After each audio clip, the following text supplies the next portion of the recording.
অবশেষে সমস্ত জল্পনা কল্পনার অবসান ঘটিয়ে ভারত নোট ভারবার পাঠিয়ে দিল বাংলাদেশের কাছে, এবং তাতে দেখা হয়েছে 22, 23, 24 আগস্টের মধ্যে যদি তারেক রহমান দিল্লি পৌঁছান, তাহলে আমাদের প্রধানমন্ত্রী নরেন্দ্র মোদীর সঙ্গে দেখা হবে। আদারওয়াইজ এই বছর নরেন্দ্র মোদী যতটা ব্যস্ত আছেন, আর উনি সময় দিতে পারবেন বলে আশা করা যাচ্ছে না। অর্থাৎ পুরো সিল মেরে দিল ভারত, যে 3 দিন টাইম, 72 ঘন্টা তোমার দিলাম, তোমায় 3টে দিনের 72 ঘন্টা দিলাম। এই 72 ঘন্টার মধ্যে তোমরা যে কোনো একটা দিন আসতে পারো। দিনও মেনশন করে দেওয়া হয়েছে, মানে তারিখ মেনশন করে দেওয়া হয়েছে 22, 23, 24। তার আগে 21 তারিখ অবধি উনি আবার ব্যস্ত থাকবেন, আর সেটাও হবে আধা ঘন্টার জন্য। বৈঠকটি হবে আধা ঘন্টার জন্য, সেটাও মেনশন করা আছে। এই যে আমি বরাবরই বলছিলাম না, কোনো কোনো এ হয়নি, বাজে কথা রটনা হচ্ছে যে হ্যাঁ এই হচ্ছে, ওই হচ্ছে, সেই হচ্ছে। আসলে কিছুই হচ্ছে না। ভারত তার অবস্থানে পুরো আগের মতোই অবস্থানে ছিল, যে এলে কথা হবে, না এলে কথা হবে না। এবং নোট অফ ভারবারে একটা জিনিস পরিষ্কার করে বলে দেওয়া হয়েছে, যে বন্দি প্রত্যার্পণ চুক্তি অনুসারে দেখতে গেলে 13 ধারা উপধারা 1, সেখানে পরিষ্কার বলা আছে যে মিলিটারি কোর্ট, ক্যামেরা ট্রায়াল, এবং যদি মানে সেক্ষেত্রে কোনো রকম মৃত্যুদণ্ডের ব্যাপার থাকে এবং আইন বহির্ভূত ভাবে যদি বিচার করা হয়, তাহলে ভারতবর্ষ বৃহৎ গণতান্ত্রিক রাষ্ট্র হিসেবে কোনো বন্দীকে প্রত্যর্পণ করবে না। আর শেখ হাসিনা তো বন্দী নয়। আরো একটা কথা উল্লেখ করা হয়েছে, সেটা হচ্ছে হাদি প্রসঙ্গ। হাদি প্রসঙ্গে যেটা দেওয়া হয়েছিল, যে হাদির আমাদের হত্যাকারীদের আমাদের হাতে দিন। নোট ভারবালে এটা লেখা হয়েছে যে হাদিকে, যে হত্যাকারীদের জিজ্ঞাসাবাদ করে বেশ কিছু নামী মানে রাজনীতিবিদের, বাংলাদেশের রাজনীতিবিদের নাম জানা গিয়েছে। তাদের কি রোল, কি ছিল, কারা কাজে লাগিয়েছিল, সেগুলো এখনো জিজ্ঞাসাবাদ পর্ব চলছে। এই যতক্ষণ না পর্যন্ত এইগুলো পুরো মিটবে, ততক্ষণ পর্যন্ত হাদির খুনিদেরও প্রত্যর্পণ করা হবে না। বিএনপি সরকার 18 ফেব্রুয়ারি ওথ নিল, 6 মাস হতে যাচ্ছে। এই পর্যায়ে এসে আপনার রাজনৈতিক অভিজ্ঞতা থেকে বিএনপি কে কত মার্কস দিবেন, অথবা কোথায় কোথায় আপনি অসঙ্গতি দেখছেন, কিভাবে মূল্যায়ন করবেন? আমার কাছে মনে হচ্ছে বিএনপিকে পাস মার্ক দেওয়া যাচ্ছে না। সত্যি কথা বলতে আমি দুঃখিত। আমরা খুব আশাবাদী ছিলাম যে এবার বিএনপি আসলে ওই অন্তর্বর্তীকালীন সরকার চেয়ে একটা ভালো কিছু আমরা দেখব, কিন্তু যা দেখছি এখন পর্যন্ত মোটামুটি অন্তর্বর্তীকালীন সরকারের একটা এক্সটেনশন, বা একই নীতিধারা, একই ধরনের রাজনৈতিক কর্মকাণ্ড, একই মানে লাইনের দেশ এখনো চলছে, যেটাকে তখনও আমরা খুব বিপজ্জনক মনে করেছিলাম, এখনো বিপজ্জনক মনে করছি। এবং এ পর্যন্ত সবচেয়ে যেটা বড় কথা, যেটা মানুষের সবসময় প্রথম প্রায়োরিটি থাকে, মানে জানমাল ইজ্জতের নিরাপত্তা, এটা অন্তর্বর্তীকালীন সরকারের সময় যা ছিল এখন ওর থেকে কোনো রকম তেমন উন্নতি হচ্ছে না, বরং দিন দিন অনেক ক্ষেত্রেই অবনতি হচ্ছে। বিভিন্ন সংস্থা, টিআইবি কয়েকদিন আগে একটা রিপোর্ট দিল, প্রথম 100 দিনে 600 সামথিং 29 জন বোধহয় হত্যাকাণ্ড, আর কতশো জন, এগুলো সব মানে বিরাট বিরাট সব নেগেটিভ নিউজ আর কি। এবং বিভিন্ন জায়গায় শিশু ধর্ষণ, বলৎকারে, মানে মানুষকে বিভিন্ন জায়গায় খুন, রকম একেবারে অরাজকতার একেবারে চরম, এবং কোনো রকম কোনো নিরাপত্তা কারণে এরকমই একটা পরিস্থিতি আমরা লক্ষ্য করছি। এবং সেটা আগের থেকে কোনো অংশেই ভালোর দিকে যাচ্ছে এরকম মনে হয়নি। পরের দিকে যেটা সেকেন্ড মানুষের কনস্ট্যান্ট থাকে, সেটা হলো খেয়ে পরে বেঁচে থাকার। সেখানেও বিরাটভাবে একটা ধাক্কা খাচ্ছে মানুষ। জিনিসপত্রের দাম প্রতিদিনই বাড়ছে, আর চাকরির সুযোগ সুবিধা, ব্যবসায়ের সুযোগ সুবিধা প্রতিদিন কমে যাচ্ছে। আমাদের মির্জা ফখরুল ইসলাম সাহেব তো কয়েকদিন আগে বললেন যে প্রায় ওনাদের হিসাবে, সরকারি হিসাবে 4 কোটির মতো শিক্ষিত বেকার যুবক এখন আছে। তারপরে মিল ফ্যাক্টরি বন্ধ হওয়ার খবর তো আর এটা দিয়ে শেষ করা যাচ্ছে না। প্রতিদিনই শোনা যাচ্ছে নতুন নতুন মিল কারখানা বন্ধ হয়ে যাচ্ছে গ্যাসের অভাবে, বিদ্যুতের অভাবে, নানান ধরনের সমস্যার কারণে, এবং আলটিমেটলি ব্যবসা বাণিজ্য মন্দা পেয়েছে। সেটা হলো যে এই গত 10ই আগস্টে একটা ইউনাইটেড নেশনসের সিকিউরিটি কাউন্সিলের একটা কমিটি আছে, অ্যানালিটিক্যাল সাপোর্ট অ্যান্ড কি বলে ওটাকে, স্যাংশন মনিটরিং। এই স্যাংশন মনিটরিং করার জন্য যে বিভিন্ন জায়গায় যে আল কায়দা বা জঙ্গি সংগঠনদের যে স্যাংশন দেওয়া, তার মনিটরিং করে অ্যানালিটিক্যাল সাপোর্ট দেওয়ার জন্য সিকিউরিটি কাউন্সিলে তারা যে অ্যাডভাইস করে, সেখানে 10ই আগস্টে তারা অ্যাডভাইসের মধ্যে একটা বড় জিনিস উঠে এসছে, সেখানে বাংলাদেশের নাম উঠে এসছে। তারা বাংলাদেশের দক্ষিণ এশিয়ার বিভিন্ন জায়গায় এটা বৃদ্ধি পাচ্ছে, বিশেষ করে ওই যেটাকে ইসলামিক স্টেট বা আল কায়দা বলে এদের নেটওয়ার্ক, এবং বাংলাদেশে সুনির্দিষ্টভাবে তারা বলছে যে এটা নেটওয়ার্ক গড়ে তোলার পরিকল্পনা চলছে এবং সেটা চলছে, কাজ এগিয়ে যাচ্ছে, এবং এটাতে তারা উদ্বেগ প্রকাশ করেছে। ফলে সামনের দিকে আমাদের যেটা একটা ইন্টারন্যাশনাল কমিউনিটির কাছে যে আমাদের একটা মানে ইমেজ, এটা ব্যাপকভাবে ইমেজ সংকট হয়েছে। যেটা আমি একটু আগে বললাম যে টুগান্ডার চেয়েও আমাদের পাসপোর্ট এখন মানুষের মানে বেশি খারাপের দিকে, মানের দিকে খারাপের দিকে গেছে। বিভিন্ন দেশের লোকরা এখন আমাদেরকে দেখলেই মানে একটা আটকে ওঠার মতো অবস্থা, এবং সেই যে একটা ইমেজ সংকট, তারপর দেশের মানুষ খেতে পারছে না, চলতে পারছে না, মানুষের জীবনমানের কোনো নিরাপত্তা নেই। কাজে এইসবের থেকে পরিত্রাণের কোনো সম্ভাবনা হঠাৎ করে যে দেখে মনে করলাম না ঠিক আছে এখন আছে 2 মাস পরেই ভালো হবে, এরকম কোনো দেখা যাচ্ছে না।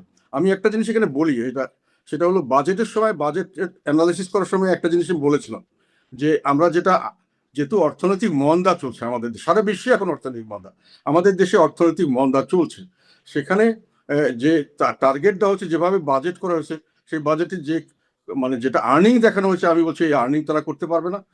2 লক্ষ প্রায় 29 থেকে 30 হাজার কোটি টাকা মানে যে আর্ন করবে, তার চেয়ে পরিচালন ব্যয় যে সরকার চালাতে যে হয় তার চেয়ে কম আর্নিং হবে সার্বিকভাবে, এবং সেটাকে ঋণ করে মোকাবেলা করতে হবে। কাজে সরকার কিন্তু সামনে, কালকে আমাদের এক মন্ত্রী, আমাদের ইকবাল হোসেন টুকু, উনি বলেছেন এক জায়গায়, হয়তো কথায় বলেছেন, কিন্তু কথাটা খুব গুরুত্বপূর্ণ কথা, যে সামনের দিকে আমরা সরকারি কর্মচারীদের বেতন দিতে পারবো কিনা সেটা নিয়ে সংশয় দেখা দিচ্ছে, এবং এটা আমি বাস্তবতাই মনে করছি।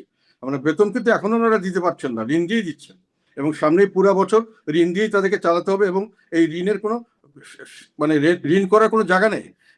বাংলাদেশের ব্যাংকও এমন সাফিসিয়েন্ট নেই, বিদেশিরা কেউ ঋণ দিচ্ছে না, কেউ বাজেট সাপোর্ট কিছু করছেন না। কাজে সরকারকে বড় একটা ধাক্কা দিতে হবে। আমার প্রশ্ন হচ্ছে যে অর্থমন্ত্রী নিজেই বলেছেন যে অর্থনৈতিক যে নেতিবাচক অবস্থা দেশের, সেটি কাটিয়ে উঠতে 2 বছর সময় লাগবে। কেন 2 বছর সময় লাগবে? অথবা এই অবস্থায় দেশে বিনিয়োগ নেই, কর্মসংস্থান নেই, একের পর এক শিল্প কলকারখানা শাটডাউন হচ্ছে, বিদ্যুতের অবস্থা তো আমরা সবাই জানি, সেটির একটি প্রভাব পড়ছে। আ একসাথে এত কিছু একবারে শাটডাউন হয়ে যাওয়ার কারণ কি? আপনার কি মনে হয়? এবং সরকার থেকে বলা হচ্ছে যে এর পেছনে দায়ী আওয়ামী লীগ সরকার, আওয়ামী লীগের দুর্নীতি, অবাধ লুটপাট এগুলোকে দায়ী করা হচ্ছে। টাকা পাচার ইত্যাদি, ইত্যাদি। ওই যে হ্যাঁ, আওয়ামী লীগ কিছুটা দায়িত্ব বটেই, তবে আওয়ামী লীগ যে ধারায় চলছিল, তারা বিপদগুলো সামনে নিয়ে চলছিল, এবং এটা নিয়ে চ্যালেঞ্জ হিসেবে নিয়ে এটা একটা সমাধান করারও চেষ্টা করছিল। যেমন এখন যেটা যেটা বিভিন্ন সময় থেকে গেছে আর কি, যেমন উনি যেটা 2 বছর বলছে সেটা কথা বলি, উনি এটা কোনো কারণ দেখাননি, উনি একটা নিজের থেকে মনের ইচ্ছায় বলেছেন যে আগামী 2 বছরে হয়তো হতে পারে, কিন্তু উনি সুনির্দিষ্ট কোনো রূপরেখা দেননি যে 2 বছর পরে আমরা ইকোনমিক রিকভারিটা করবো। এখনো আমাদের অবস্থা খুবই খারাপ। আওয়ামী লীগ যেখানে সেরে গেছে, তার চেয়ে 2 বছর চলে গেছে। এই সময় অন্তর্বর্তীকালীন সরকার একেবারে যেটা আওয়ামী লীগ যেগুলো খারাপগুলোকে কাটানোর জন্য যে কতগুলো স্টেপ নিয়েছিল, এগুলোকে ওনারা স্টপ করে দিয়েছেন, এবং ওটার ফলে 2 বছর পিছিয়ে যাওয়াতে এখন এগুলোকে আবার তাল সামলিয়ে ফিরে আসে একেবারে একটা অসম্ভবের মতো অবস্থা। আমি এটা জেনে শুনে বলছি। আমি বলতে চাচ্ছি আমার যেটা ব্যক্তিগত অভিজ্ঞতা থেকে, যে গ্যাস সংকটের সামনের দিকে কমবে না, আরো বাড়বে। আর ইলেকট্রিসিটির ব্যাপারে ওরা অনেক ডাইভার্সিফাইড করেছিল, সেখানে কিন্তু ওই যে যেমন নিউক্লিয়ার পাওয়ার প্ল্যান্ট থেকে ইলেকট্রিসিটি ওগুলো দিতে আসতো, এবং বিভিন্ন জায়গা থেকে বিদেশ থেকে আনার জন্য ব্যবস্থা করেছিল। ওগুলোর থেকে কিন্তু এখন আমরা যদি করতে পারি তাহলে এগুলো চালু থাকবে, কিন্তু ওটাও এখন কোনো এই 2 বছর কোনো কাজ হয়নি, সবকিছু প্রায় স্ট্যান্ড স্টিল। কাজে energy crisis is not going to be stop very soon. আর এনার্জি ছাড়া বাংলাদেশের কোনো কিছু ইনভেস্টমেন্ট হবে না, কোনো অগ্রগতি হবে না। We are in a big mess. আর তারপরে বললাম যে টাকা পয়সা যা আছে এগুলো দিয়ে মানুষের ট্যাক্স দিচ্ছে, এই ট্যাক্স তো সামনে মানুষের দিতে পারবে না, যেহেতু কোনো অর্থনৈতিক কর্মকাণ্ড নেই। ট্যাক্স দিবে কোথা থেকে মানুষ? মানুষকে জোর করে আর কিছু মানে ব্যবসা বাণিজ্য না থাকলে কোথা থেকে ট্যাক্স? আহ, আপনি এর মধ্যে আহ, অর্থনৈতিক পরিস্থিতির কথা তুললেন দেশের, এবং অবশ্যই আইন শৃঙ্খলা জড়িত যে পরিস্থিতি সেটির কথাও তুললেন। আপনি কি মনে করছেন যে মানে যেভাবে আপনি বলছেন তাতে মনে হচ্ছে দেশ একেবারে স্থবিরতার দিকে যাচ্ছে অথবা স্থবির হয়ে আছে? বিষয়টা কি এরকম? বাংলাদেশ এখন যে পজিশন আছে, আমি উৎকণ্ঠিত। এখন আমি উৎকণ্ঠিত কি অযথা হচ্ছে এরকম মনে করার অনেক কারণ থাকতো, কিন্তু আমি খুবই অভিজ্ঞতা সম্পন্ন মানুষ। আমি এনার্জি সেক্টরে কাজ করেছি এখানে। আমি মন্ত্রী এমপি হওয়ার আগে প্রায় 7-8 বছর আমি স্পেশালি ট্রেন ছিলাম। পরে এখানে এসে আমি বাণিজ্য মন্ত্রণালয়ে কাজ করেছি। আমি ইন্টারন্যাশনাল যেমন বিমান পর্যটন মন্ত্রণালয়ে কাজ করছি। আমার কিন্তু ওয়াইড একটা অভিজ্ঞতা আছে। আমি সেই জন্য এনার্জি সিকিউরিটি সম্পর্কে আমি ওই 2023-24 সালে আমি ওয়ার্ন করেছিলাম যে এনার্জি সিকিউরিটিতে সরকার কিছু কিছু ব্যবস্থা গ্রহণ করা শুরু করেছিল। ওটা সাফিসিয়েন্ট হতো কি না হতো সেগুলো সব স্টপ হয়ে গেছে, সেগুলো এখন কিচ্ছু নেই। কাজে সামনের দিকে ধপ করে এনার্জি আরো কমে যাবে, এবং বিদ্যুৎ না থাকলে আর গ্যাস না থাকলে আপনি পৃথিবীর যেকোনো লোককে আনবেন, এখানে কেউ কিছু করতে পারবে না, এখানে কোনো ইনভেস্টমেন্ট হবে না। এত কোটি কোটি মানুষ বেকার, এদের কোনো যাওয়ার জায়গা নেই। আল্লাহ হয়তো আমাদের রক্ষা করবে, সবসময় আল্লাহ আমাদের রক্ষা করে। আমার কাছে মনে হচ্ছে খারাপ অবস্থা, খারাপ। এবং সরকার মানে সবচেয়ে বড় ধাক্কাটা যেটা খাবে সরকার আমার কাছে মনে হচ্ছে সেটা অর্থ অভাব। আপনি বেতন দিতে পারবেন না, আপনার পুলিশকে বেতন দিতে পারবেন না, আপনার আশেপাশে বডিগার্ডদের বেতন দিতে পারবেন, রাস্তা আপনি হাঁটবেন কিভাবে, কর্মচারীদের বেতন দিতে পারবেন না। আমি বলতে চাচ্ছি যে এরকম পরিস্থিতির সৃষ্টি হতে পারে বাংলাদেশে, কিন্তু এটার এবং এটাকে উদ্ধার করবে এই সময় এরকম কোনো অবস্থা আমি কাউকে দেখছি না। যেহেতু বিদেশিরা সবাই এখন ওই যে ইরান যুদ্ধের কারণে সবাই বিভিন্নভাবে বকডাউন হয়ে গেছে, মানে সবারই ব্যবসা বাণিজ্য কমে গেছে। পয়সা আসে হঠাৎ করে বিরাটভাবে এখানে বাংলাদেশে ইনভেস্ট করবে বা টাকা দিবে তাদেরকে, যেটা সৌদি আরব দীর্ঘদিন পাকিস্তানকে টাকা দিয়েছে, ক্যাশ টাকা দিয়েছে। তো অনেক সময় চায়না অনেককে দেশকে দেয়, কিন্তু চায়না সবসময় পোটেনশিয়াল না দেখে দেয় না। চায়না এখন আর টাকা বাংলাদেশে দিবে এরকম কোনো কমিটমেন্ট করেনি। যেগুলো জায়গা তারা নিয়েছে এগুলো তারা ডেভেলপমেন্ট করার জন্য যে বিদ্যুৎ এবং গ্যাসের দরকার, এটার ব্যবস্থা না হলে তারা ইনভেস্টমেন্ট করতে আসবেও না। তার কাজে বাংলাদেশে ইনভেস্টমেন্টও আসছে না, টাকাও আসছে না। বিদ্যুৎ সেক্টর, গ্যাস সেক্টর এগুলো অত্যন্ত নাজুক পরিস্থিতিতে আছে। ইন্ডাস্ট্রিয়ালাইজেশন খুব খারাপ পরিস্থিতি, এবং বাংলাদেশের সরকারের অর্থের অভাব অত্যন্ত প্রকট বলে আমার ব্যক্তিগতভাবে মনে হচ্ছে। এবং তার মধ্যে আবার এই যে যেটা সমস্যা সবচেয়ে বড় এইসব পরিবেশে যেটা দাঁড়িয়ে যায়, দুর্ভিক্ষ হয়, গৃহযুদ্ধ হয়, এবং সেখানে মানে এই মিলিটেন্সির, বিশেষ করে এই আল কায়দা টাইপের মিলিটেন্সির উদ্ভব হয় খুব দ্রুত গতিতে। এবং এটাই হলো বড় একটা ক্রাইসিস যেটা অলরেডি শুরু হয়ে গেছে। এবং এটা যদি হয় তাহলে বাংলাদেশ আর গাজার মধ্যে কোনো পার্থক্য থাকবে না। মানে যখন ওই মানে আশেপাশে যারা থ্রেট মনে করবে এইসব কারণে, তারা ওই গাজার মতো অবস্থা আমাদের দাঁড়িয়ে যেতে পারে। আমি এটা অনেক আগের থেকে বলেছি এবং বলে আসছি এখনো, যে আমি হয়তো বেশি দুশ্চিন্তা করছি, কিন্তু আমার দুশ্চিন্তা করার কতগুলো গ্রাউন্ড আছে, সেই জন্য বলছি। গাজাতে তো আর গৃহযুদ্ধ নয়, গাজাতে তো অন্য একটি পরাশক্তি বা অন্য একটি শক্তির আক্রমণ, আগ্রাসন। কিন্তু আপনি কেন বাংলাদেশকে গাজার মতো পরিস্থিতির আমি দিকে আমি মনে করছেন? এই জন্য বলছি যে গৃহযুদ্ধের কারণে নয়, ওখানে মিলিটেন্সি ডেভেলপ করে। যখন মানুষের অভাব অভিযোগ বেশি হয় প্রিডমিনেন্টলি মুসলিম কান্ট্রিতে, যেটা ভারতের জন্য একটা বড় সমস্যা। অনেকে ভারত সম্পর্কে অনেক ধারণাটা ক্লিয়ার নেই। ওদের সমস্যাটা কিন্তু বাংলাদেশের ব্যবসা বাণিজ্য তাদের কোনো বড় জিনিস নয়। ভারত একটা বিশাল কান্ট্রি, বড় সাইজে, বড় রিসোর্সে অনেক বড়। রিসোর্স মানে খালি মিনারেল রিসোর্স না, হিউম্যান রিসোর্স, সব ধরনের রিসোর্স ওদের কাছে। থার্ড হলো ওরা মিলিটারি পাওয়ার, বিরাট দেশ। কিন্তু ওদের জন্য বাংলাদেশের স্ট্র্যাটেজিক লোকেশন, ওদের বিরাট 4000 কত কিলোমিটার ওদের বাউন্ডারি, কমন বাউন্ডারি, এবং এখানে অনেক সেন্সিটিভ এলাকা আছে ওদের। এবং এখানে যদি মানুষ যদি গরিব থাকে, গরিব মানুষের মধ্যে মুসলিম হয়, তাহলে এখানে একটা মিলিটেন্সি টেন্ডেন্সি দেখা, যেটা আল কায়দা এখন দেখা যাচ্ছে। এই সুযোগটি কেন? আমরা দেখলাম ডক্টর ইউনূস সরকারের সময় থেকে জঙ্গিবাদের এক ধরনের মাথাচাড়া দেওয়ার চেষ্টা, এবং সেটি কোনো কোনো ক্ষেত্রে আমরা দেখলামও। আইসিসির কালো পতাকা নিয়ে দিনের পর দিন মিছিল, বিক্ষোভ এবং মৌলবাদের আস্ফালন। এখন এসে আল কায়দার নতুন আন্তর্জাতিক সন্ত্রাসী সংগঠন, জঙ্গি সংগঠনের সেল বাংলাদেশে এস্টাবলিশড চেষ্টা করা হচ্ছে। এর কারণ কি মনে হয় আপনার? এটার কারণ হলো কি, এটা ওরা অনেকদিন থেকেই মৌলবাদীরা এখানে অ্যাক্টিভ ছিল, যেটা শেখ হাসিনার সময় খুব কঠোর হস্তে দমন করা হয়েছে। আমরা ওনাকে অনেক সময় এটা নিন্দাবাদ করতাম, কিন্তু আমরা এটা বুঝতে পারিনি। এখন বোঝা যাচ্ছে যে ছিল। এবং এই স্টুডেন্টদের একটা খুব ন্যায্য দাবি, কোটার বিরুদ্ধে আন্দোলন যেটা হয়েছে, এবং স্টুডেন্টরা যে দাবিটা শুরু করেছে আমরা সেখানে যোগদান করেছিলাম, এটা ছাত্রদের দাবি থেকে ছাত্র জনতার বৈষম্য বিরোধী একটা আন্দোলনে রূপান্তরিত হয়েছিল। সেটাকে এটার ক্যামোফ্লেজে এরা ভিতরে ঢুকে ব্যাপকভাবে সরকারের বিপর্যয়ের জন্য অনেক কিছু করেছেন, সরকারকে পতন করিয়েছেন। এখানে আমরা এখন অনেক জায়গা থেকে অনেক কিছু শুনতে পাচ্ছি, ইন্টারন্যাশনাল ইনভলভমেন্টের কথা আসছে। যাই হোক, কিন্তু তখন তারা বলতে চাইলেন যে এটার জন্যই আন্দোলন হয়েছে, আন্দোলনটা আমরা এই ওদের একটা রাইটিস্ট উত্থান, ওটাই বলছো আমরাই করেছি, আমরা মানুষকে হত্যা করেছি, পুলিশকে হত্যা করেছি, আমরা নাশকতা করেছি, আমাদের কারণেই হয়েছে। এবং এমনকি ওনাদের কিছু কিছু যারা লিডারশিপে ছিলেন তারা বললেন যে আমরা প্রস্তুত ছিলাম যদি এটাতে না সফল না হতাম তাহলে অস্ত্রশস্ত্র নিয়ে আমরা যুদ্ধ করে এটাকে স্বাধীন করতাম। তার মানে তাদের যুদ্ধ প্রস্তুতি ছিল, তাদের অস্ত্রশস্ত্র ছিল, গোলা বারুদ ছিল, তাদের ট্রেনিং ছিল। এগুলো কে করিয়েছে? এগুলো সমস্ত উগ্রবাদী সংগঠনগুলো। এগুলো ছাড়া, এবং জামাত স্বীকার করেছে যে তারা এটার সঙ্গে ব্যাকগ্রাউন্ড এরাই ছিল, বিদেশিরা সমর্থন করলো, তারা এখানে চালু করলো, এবং সেখানে দেশটাকে ভাগ করলো সুন্দরভাবে। একটা হলো রাইটিস্ট যেটাকে বলা যায়, এবং উগ্রবাদী এবং মৌলবাদীরা এবং সাম্প্রদায়িক শক্তি, আর একটা হলো লিবারালস। আর আরেকটা করলো যে যারা ওই মানে শেখ হাসিনার সরকারের সময় অত্যাচারিত হয়েছে বিভিন্ন কারণে, তারা সবাই দেশপ্রেমিক।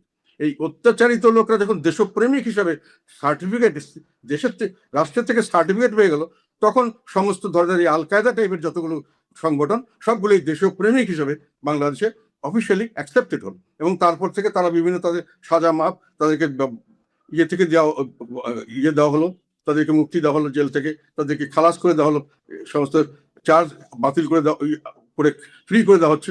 এবং এরা তখন আবার একটা সুযোগ পেল, এবং এরা এই দেশটাকে, যেহেতু মুসলিম প্রধান দেশ এবং এখানে পভার্টি, মানুষ খুব এই গরিব, সেই পভার্টির সুযোগ নিয়ে এবং ইসলামী ভাবধারাটাকে বিভিন্নভাবে তাদের মাথায় ঢুকিয়ে দিয়ে তারা একটা মিলিটেন্সি করার চেষ্টা করে, যেটা কিন্তু গাজাতেও একই জিনিস হয়েছে। সেই ভারত বিরোধী শক্তি এখন স্ট্রং বেশি, এবং সরকারও একটি শর্ত জুড়ে দিয়েছে, এরকম গুঞ্জন শোনা আছে, যদি এটি কোনো ভিত্তি আমরা এখনো পাইনি, যে শেখ হাসিনাকে যতক্ষণ পর্যন্ত প্রত্যর্পণ চুক্তির আওতায় ফেরত না দেওয়া হবে ততক্ষণ পর্যন্ত ভারতের সাথে নতুন কোনো সম্পর্ক নয়, বা সম্পর্কের উন্নয়নের জায়গায় নিয়ে যাওয়া নয়। আপনি কি তেমনটি মনে করেন? এটা আমি জানি না সরকারকে কারা কি বুদ্ধি দিচ্ছে। আমার অভিজ্ঞতা থেকে বলছি যে এটা মানে দারুণভাবে সরকারকে মিসগাইড করা হচ্ছে।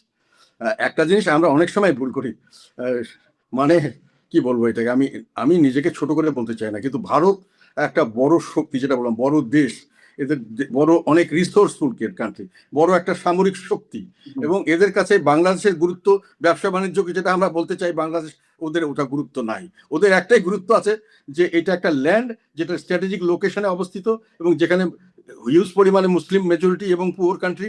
এটাকে আমাদের বিরুদ্ধে যদি কেউ ব্যবহার করতে চায়, এটাকে একটা হিসাবে ইউজ করতে পারবে। এখানে যেমন আল কায়দা আসে, এরকম ধরনের সন্ত্রাসী গোষ্ঠী আসে, এরকম ধরনের সাম্প্রদায়িক শক্তি আসে, তারা আমাদের ক্ষতি করার জন্য এটাকে, এই ভূমিটাকে ব্যবহার করতে পারে। এটাকেই তাদের একমাত্র কনসার্ন, এবং তারা সবসময় চায়, আমি দেখেছি তাদের কে কি বলে আমি জানি না, তারা চায় যে এই দেশটা তাড়াতাড়ি একটু সমৃদ্ধশালী হোক, মানে গরিব থেকে উপরে উঠুক, তাহলে আমাদের এই সংখ্যাটা থাকে না।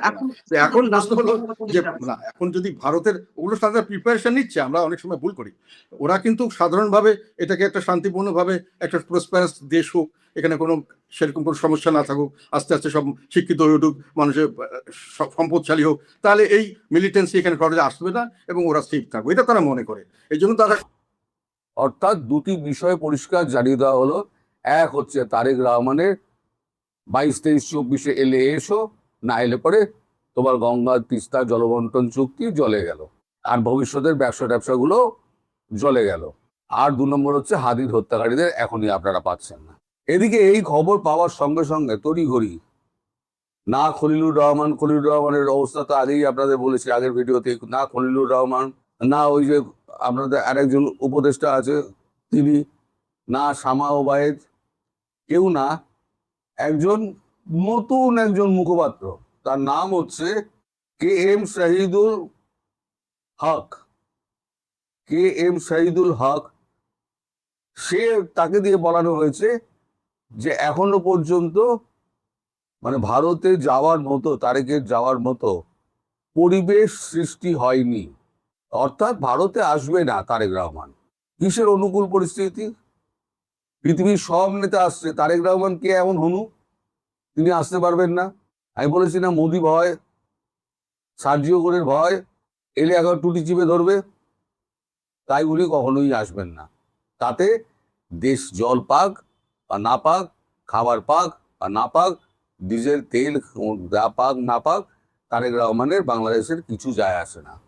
বাংলাদেশের মানুষের ভোগান্তি আরো বাড়লো। এরপরে আরো একটা খবর আছে, সেটা হচ্ছে সারা কুক, তিনি আজকে আমাদের দীনেশ ত্রিবেদীর সঙ্গে দেখা করেন। প্রায় 1.5 ঘন্টা মতো তাদের মধ্যে কথাবার্তা হয়। এই লাঞ্চ ওখানে করেছেন উনি, 1.5 ঘন্টা মতো কথাবার্তা হয়েছে। কি কথাবার্তা হয়েছে তা জানা যায়নি। আর এই সারা কুকি কিন্তু নির্বাচনের আগে দিল্লি এসে 7 দিন পড়েছিলেন, যাতে ভারতবর্ষ জামাতের সঙ্গে একটু বোঝাপড়া করে নেয়। এই সারা কুক হচ্ছে জামাতের একটা মানে সমর্থনকারী। তা এখন মানে ওই যে আমাদের ট্রেড ডিল হওয়ার পর MI6 নিজেদের পাটা কিছুটা তুলেছে বাংলাদেশ থেকে। এখন যেটা ঠিক হয়েছে, আমেরিকা, ফ্রান্স, ব্রিটেন এবং ভারত, এই 4টে রাষ্ট্র মিলে সুরক্ষার ব্যবস্থা এবং শেখ হাসিনার প্রত্যাবর্তনের ব্যবস্থা করবেন। প্রত্যর্পণ নয়, কিন্তু প্রত্যাবর্তনের ব্যবস্থা হবে। এবং এটাও ইঙ্গিত দেওয়া হয়েছে যে এই বিমস্টেক এবং ব্রিক্সের সম্মেলন মিটে যাওয়ার পর এই সরকারের গদি যাবে। আজকে তারিখ দিয়ে আপনারা লিখে রাখতে পারেন, এই সরকারের একদম ক্লক ইজ টিকিং, যাকে বলে ডেজ আর নাম্বার, যেভাবেই বলেন না কেন, তারেক রহমান সরকারের ইতি পড়ে যাচ্ছে। আর আমার কথা যেটা বলেছিলাম, তাদের লন্ডনের টিকিট কাটার জন্য, লন্ডনের টিকিট আপাতত কাটার ব্যবস্থা ওনাকে করতে হবে, সেটা জোর করে হোক, আর নইলে পরে শেখ হাসিনার হাতে পড়েই হোক। এইবার কথা হচ্ছে, শেখ হাসিনা ফিরে গিয়ে এই নির্বাচনে লড়বেন। যদি জামাতই যদি পড়ে যায়, সরকারই যদি পড়ে যায়, প্রধানমন্ত্রী যদি পালিয়ে যায় এবং হুড়ুর করে যদি কিছু একটা অঘটন ঘটে যায়, অঘটন মানে বড় রকমের অঘটন, যেটার ইঙ্গিত আমি বহুদিন ধরে বলছিলাম, অঘটন যদি ঘটে যায়, তাহলে পরে এই সরকারের কেউ আর দেশে থাকবে না। সেক্ষেত্রে সরকার পড়ে যাবে। সরকার পড়ে গেলে একটা রাষ্ট্রপতির হাতে একটা অন্তর্বর্তী সরকার থাকবে, তারপর একটা নির্বাচন হবে এবং যে জিতবেন, যদি বিএনপি জেতে বিএনপি জিতবে, আর তারেক রহমান ছাড়া যদি বিএনপি জেতে তাহলে বিএনপি জিতবে, আর না হলে পরে শেখ হাসিনা জিততে পারে, শেখ হাসিনা জিতবেন, তিনি প্রধানমন্ত্রী হবেন। এটা মানে 2027 জানুয়ারি ফেব্রুয়ারির মধ্যে কমপ্লিট হয়ে যাবে। এতদিন ধরে এই যে ভারতে আসা নিয়ে এত কথাবার্তা, আর ওই বারবার আমি কাউন্টার করে যাচ্ছি, না এরকম কোনো কথা হয়নি। আলটিমেটলি এই নোট অফ ভারবার কিন্তু আজকে একদম পরিষ্কার করে দিল যে ভারতবর্ষ আগে কোনো রকম কথা বলেনি, এবার একদম চূড়ান্ত ডেট ঠিক করে দিয়ে জানিয়ে দিল যে এর মধ্যে এলে বাবা এসো, না এলে তুমি তোমার মতো থাকো, আমরা আমাদের মতো থাকবো, আমরা বুঝে নেবো। আর শেখ হাসিনার দেশে ফিরে যাওয়ার ব্যাপারটুকু 4টে দেশ মিলে, আমি আগেও বলেছিলাম ফ্রান্সের মধ্যে রয়েছে, ইউকেটা নতুন ঢুকলো, ফ্রান্স, আমেরিকা, ভারত, 3জন একসঙ্গে আছে, রাশিয়া আছে। চীন আপত্তিও করেনি, চীন কোনো সরকারিভাবে বিবৃতিও দেয়নি, সেটাও আমি আপনাদের বলেছিলাম। তাহলে ব্যাপারটা কি দাঁড়ালো, যে 3টে ডেট, এলে এসো, না এলে বরাবরের মধ্যে বিদায় হও। সারা কুক তিনি এখন পাল্টি খেয়েছেন, জামাতের দিক দিয়ে এসে পাল্টি খেয়ে তিনি এখন মানে সরকারের কথা শুনছেন, অর্থাৎ ব্রিটেনের কথা শুনছেন। ব্রিটেন পরিষ্কার বলে দিয়েছে যে আমরা ওনার হাসিনার পক্ষে, তো তার দেশে ফেরার পক্ষে, আর হাদির হত্যাকারীদের আপনারা পাচ্ছেন না। আর গঙ্গার জল, তিস্তার জল, চুক্তি ফুক্তি সমস্ত ভেসে গেল গঙ্গার জলে। এবার খাদ্য পানীয়ের কি হবে না হবে, এবারে ভেবে দেখুন। আপনার সামা উপায়ের তো একদিকে বলে বেড়াবেন যে দিল্লিকে ঠিক করতে হবে, বাংলাদেশের সঙ্গে কি সম্পর্ক চায়। আরে দিল্লিকে, বাংলাদেশকে ঠিক করতে হবে দিল্লির সঙ্গে কি সম্পর্ক চায়, উনি তো উল্টো বলেছেন। ওনাদের ঠিক করতে হবে ভারতবর্ষের সঙ্গে কি সম্পর্ক চায়। তা এইটা আমার হাতে এইমাত্র খবরটা এলো, ওই জন্য ছাড়তে আবার